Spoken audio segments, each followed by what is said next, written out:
नमस्कार विद्यार्थियों, मैं हूं मृणाल। स्वागत है आप सभी का अध्ययनम यूट्यूब चैनल में। आज हम लेकर आए हैं कक्षा 10th संस्कृत का अध्याय 9 भूकंप विभीषिका। भूकंप विभीषिका का मतलब होता है भूकंप की भयावहता, भूकंप का भयानक डर। तो आइए बिना देर किए जानते हैं इस पाठ को अत्यधिक सरल शब्दों में। सर्वप्रथम हम पाठ का पाठ परिचय देखेंगे। भूकंप विभीषिका प्रस्तुत पाठः अस्माकं वातावरणे सम्भाव्यमान प्रकोपेषु अन्यतमां भूकंपस्य विभीषिकां द्योतयति। भूकंप विभीषिका अर्थात भूकंप का डर, भूकंप का भयानक डर। प्रस्तुत पाठः अस्माकं वातावरणे, प्रस्तुत पाठ हमारे वातावरण में संभाव्यमान प्रकोपेषु संभावित प्रकोपों के, आपदाओं में से, अन्य तमाम आपदाओं में से सबसे प्रमुख भूकंपस्य विभीषिकां द्योतयति, सबसे प्रमुख भूकंप की भयावह विभीषिका को दर्शाता है। प्रकृतौ जायमानः आपदः भयावह प्रलयं समुत्पाद्य मानव जीवनं संत्रासयन्ति, ताभिः प्राणिनां सुखमयं जीवनं दुःखमयं संजायते। प्रकृतौ जायमानः, प्रकृति में आने वाली आपदाएं भयानक प्रलय उत्पन्न करके मानव जीवन को डराती हैं, जिससे प्राणिनाम सुखमयम जीवनम दुःखमयम संजायते, जिससे प्राणियों का सुखमय जीवन दुःखमय हो जाता है। एतासु प्रमुखाः सन्ति, इन मुख्य आपदाओं में शामिल है झंझावतः अर्थात आंधी तूफान, भूकंपन्नम भूकंप, धरती का कांपना, जलोपल्लव बाढ़ और अतिवृष्टि अत्यधिक वर्षा होना, अनावृष्टि सूखा पड़ जाना, शिखास्खलनम चट्टानों का खिसकना सरकना, भूविदारणम धरती का फट जाना, ज्वालामुखी विस्फोट इत्यादि और ज्वालामुखी का फटना इत्यादि। अत्र पाठे भूकंप विषये चिंतनं विहितं यत् आपत्काले विप्रतां त्यक्त्वा साहसेन यत्नं कुर्मः चेत दारुण विभीषिकात् संरक्षिता भवाम। इस पाठ में भूकंप के विषय में यह विचार करा गया है कि आपत्काले विप्रताम की आपत्ति के समय में, मुसीबत के समय में, विप्रताम त्यक्तवा घबराहट को छोड़कर, साहसेन यत्नम कुर्मम साहस के साथ प्रयास करना चाहिए। चेत दारुण विभीषिकात् संरक्षिता भवाम, जिससे तो इस भयानक विभीषिका से सुरक्षित रह सके। तो हम अब इसका जो मूल पाठ है वह शुरू करते हैं। एकोत्तर द्विसहस्त्रम ख्रीष्टाब्दे, एक उत्तर अर्थात एक अधिक, द्विसहस्त्र 2000 से एक अधिक, कितना हुआ 2001, ख्रीष्टाब्दे अर्थात ईस्वीय वर्षे, गणतंत्र दिवस पर्वणि यदा समग्रम अपि भारत राष्ट्रम नृत्य गीतवादिर्नाम उल्लासे मग्नम आसीत्, तदा अस्माकं देवगुज्जर राज्यं पर्याकुलं विपर्यस्तं क्रन्दन विकलं विपन्नं च जातम्। एकोत्तर द्विसहस्त्रम ख्रीष्टाब्दे अर्थात वर्ष 2001 में गणतंत्र दिवस पर्वणि, गणतंत्र दिवस के पर्व पर, यदा समग्रम अपि जब पूरा भारत राष्ट्रम, जब पूरा भारत देश नृत्य गीत और वाद्यनाम और वाद्य यंत्रों के आनंद में, उल्लास में, आनंद में मग्न आसीत मग्न था, तदा अस्माकं देव तभी अचानक ही गुज्जर राज्यम गुजरात राज्य में पर्याकुलम व्याकुलता, विपर्यस्तम अस्त व्यस्त, क्रंदन विकलनम और चीख पुकार से विकल, विपन्नं च जातम संकटग्रस्त हो गया। वर्ष 2001 में जब गणतंत्र दिवस का पर्व चल रहा था और जिसमें पूरा भारत देश गीत नृत्य और वाद्य यंत्रों के आनंद में मग्न था, तब अचानक ही गुजरात राज्य में व्याकुल, अस्त व्यस्त और चीख पुकार से विकल और संकटग्रस्त हो गया। भूकंपश्च दारुण विभीषिका समस्तम अपि गुज्जर क्षेत्रम विशेषेण च कच्छ जनपदम ध्वंसावशेषु परिवर्तितवती।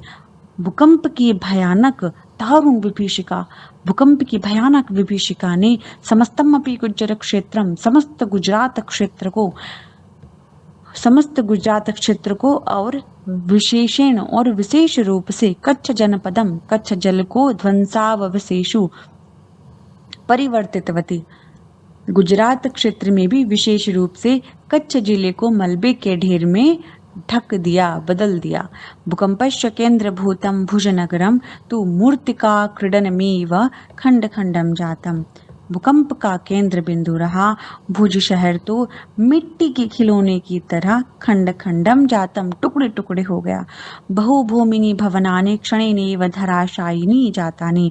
बहुमंजिला इमारतें पल भर में ही धराशायिनी अर्थात धरती के ऊपर शयन कर गई, धरती पर गिर गई। उत्खाता विद्युत उद्दीप्त स्तंभा, और जो बिजली के खंभे थे वह भी क्या हुए, उखड़ गए।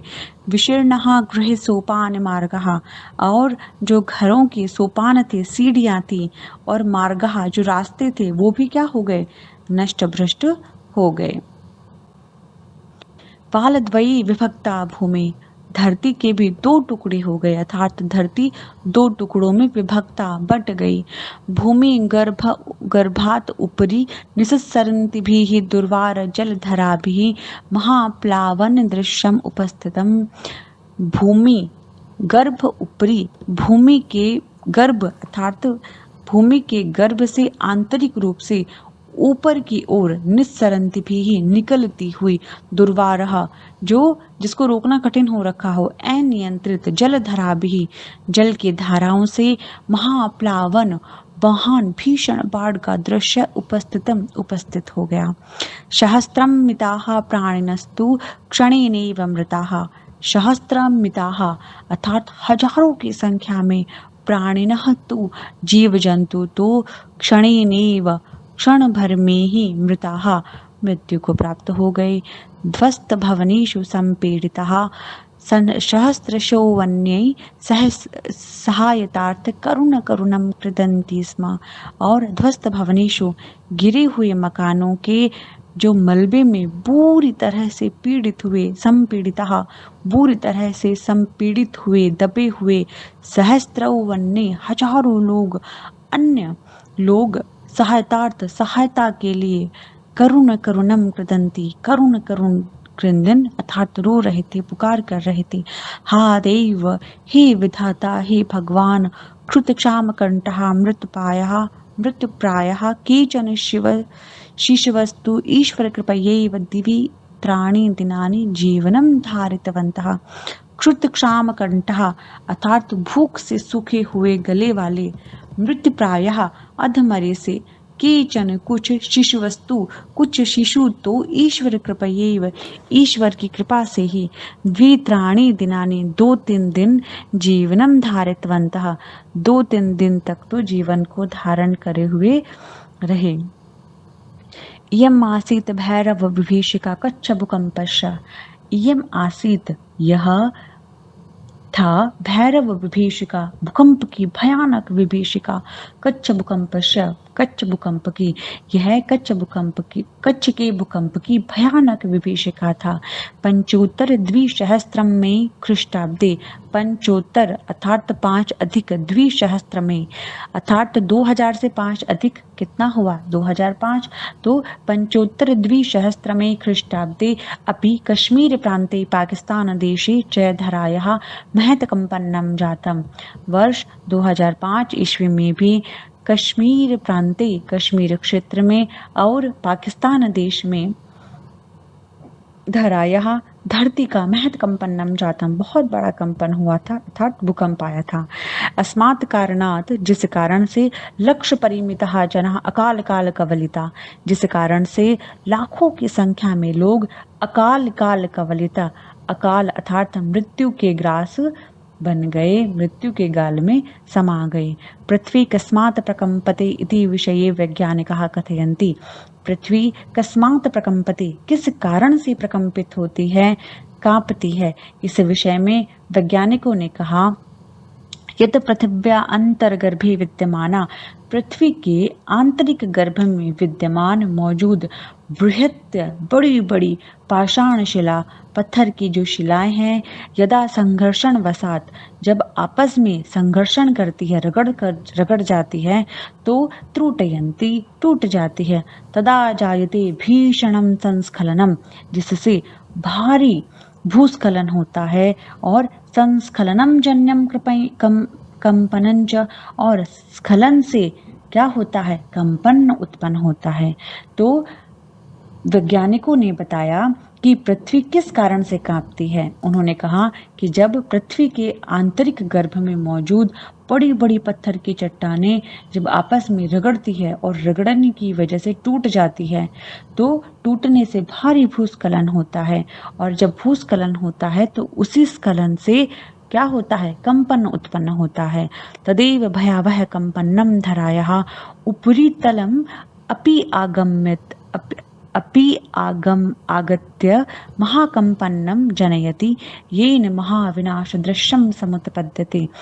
तदेव भयावह कंपन्नम, तभी वह भयानक कंपन धरायाः पृथ्वी के ऊपरी तल, ऊपरी सतह पर भी अपि भी आगत्य आकर के महाकंपन्नम जनयति, आकर के महान तीव्र कंपन पैदा करता है। ये न महाविनाश दृश्यम समुत्पद्यते, जिससे ऐसा महाविनाश का दृश्य उत्पन्न हो जाता है। ज्वालामुखी पर्वतानां विस्फोटैरपि भूकंपो जायत इति कथयन्ति भूकंप विशेषज्ञः। भूकंप के विशेषज्ञ कहते हैं कि ज्वालामुखी पर्वतों के फटने से भी भूकंप आता है। ज्वालामुखी पर्वतानाम, ज्वालामुखी पर्वतों के विस्फोट होने से, फटने से भूकंपो जायते, भूकंप आता है। इसका प्रश्न आ सकता है आपके पास, तो ये उत्तर अच्छे से याद कर लेना। भूकंप कैसे आया? ज्वालामुखी के पर्वतों के विस्फोट होने से भी भूकंप आ जाता है, ये भी वैज्ञानिकों ने ही बताया है। पृथिव्या गर्भे विद्यमानौ अग्निर्यदा खनिजम मृति और मृतिका और शिलादि संचयम क्वथयति, तदा तत् सर्वमेव लावः स्ताम उपेत्य दुर्वारगत्या धराम पर्वतम वा विदार्य बहिर्निष्क्रामति। पृथिव्या गर्भे, पृथ्वी के गर्भ में मौजूद अग्नि और खनिज मिट्टी और शिला चट्टाने आदि के समूह को, संचयम आदि के समूह को क्वथयति उबालती है, तदा तत्सर्वमेव लावा, और जब उबालती है तब वह सब पिघलकर लावा का रूप उपेत्य ले लेती है। दुर्वारगत्या और अनियंत्रित गति से धराम पर्वतम, धरती हो या पर्वत हो, वा विदार्य को फाड़ करके बहिर्निष्क्रामति, बाहर निकल जाती है। अर्थात पृथ्वी के गर्भ में मौजूद अग्नि जब खनिजों, मिट्टी और चट्टानों आदि के समूह को उबालती है, तब वह सब पिघल कर लावे का रूप ले लेता है। खनिज हो गए, मिट्टी हो गई और चट्टानें हो गई। इन तीनों को जब अग्नि, जो पृथ्वी के अंदर पहले से ही मौजूद है, उसको उबालती है, क्वथयति उबालती है, तब वह सभी क्या होता है, पिघलकर लावे के रूप में बाहर ले आता है। और कैसे आता है? चाहे धरती हो या पर्वत जैसे स्थान हो, उसको फाड़ करके बाहर निकल जाता है। धूमव अस्मावृतम जायति तदा गगनम, और उस समय पूरा का पूरा आकाश धुएं और राख से, भस्म से, धूम भस्मावृतम, धूम अर्थात धुआं, भस्म अर्थात राख, आवृतम छा जाता है। तो उस समय पूरे आकाश में धुआं और राख छा जाता है। सेल्सियस तापमात्रायाः 800 उपगतो वयं लावारसो यदा नदी वेगेन प्रवहति, तदा पार्श्वग्रामा नगराणि वा तदुदरे क्षणेनैव समाविशन्ति। सेल्सियस पैमाने पर 800 डिग्री तापमान तक उपगतो वयम तक पहुंचा हुआ लावारसो, यह जो लावा है, यदा जब नदी वेगेन, नदी के वेग के समान या नदी की तरह प्रवाहित होता है, तब पार्श्वग्रामा, तब पास में ही स्थित जो गांव है, नगराणी या शहर है, वह तदु उदरे, उसके पेट में, उसके उदर में, क्षणेनैव क्षण भर में ही समाविशन्ति समा जाते हैं। सेल्सियस पैमाने पर 800 डिग्री तापमान तक पहुंचा हुआ यह लावा, जब लावारस जब नदी के वेग की तरह बहता है, तब पास में स्थित गांव या शहर पल भर में ही उसके पेट में समा जाते हैं। निहन्यते च विवशा प्राणिन, और विवश प्राणी मारे जाते हैं। ज्वालामुखी मुदिरन्त एते पर्वता अपि भीषणं भूकंपं जनयन्ति। और ज्वालामुखी उगलते हुए ये पर्वत भी भीषण भूकंप को जन्म देते हैं। यद्यपि दैव प्रकोपे भूकंपो नाम, यद्यपि भूकंप एक दैवीय प्रकोप है, तस्य उपशमनश्च न कोऽपि स्थिरोपायो दृश्यते। और इसके शमन को, इसको शांत करने के लिए कोई भी स्थायी उपाय दिखाई नहीं देता है। प्रकृति समक्षम अद्यापि विज्ञान गर्वितो मानवः वामनकल्प एव। प्रकृति के सामने आज भी विज्ञान पर गर्व करने वाला मनुष्य वामनकल्प, बोने के ही समान है। तथापि भूकंप रहस्यज्ञ, और फिर भी जो भूकंप को जानने वाले हैं, भूकंप के रहस्य को जानने वाले विद्वान हैं, कथयन्ति, कहते हैं, यत् बहुभूमिक भवन निर्माणम न करणीयम, कि बहुमंजिल इमारतों का निर्माण न करणीयम, नहीं करना चाहिए। करणीयम में अनियर प्रत्यय है। तटबंधम निर्माय बृहन्मात्रम नदी जलम अपि नैकस्मिन् स्थले पुंजीकरणीयम।